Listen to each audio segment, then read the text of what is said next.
The sooner you accept this, the happier you will be. Not everyone you love is going to love you back. The sooner you accept that, the lighter your heart will feel.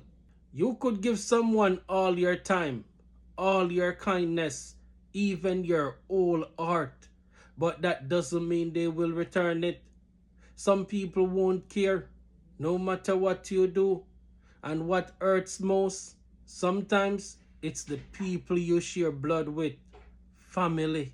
You expect them to love you, support you, be there for you, but instead, they leave you feeling ignored, forgotten, or not good enough.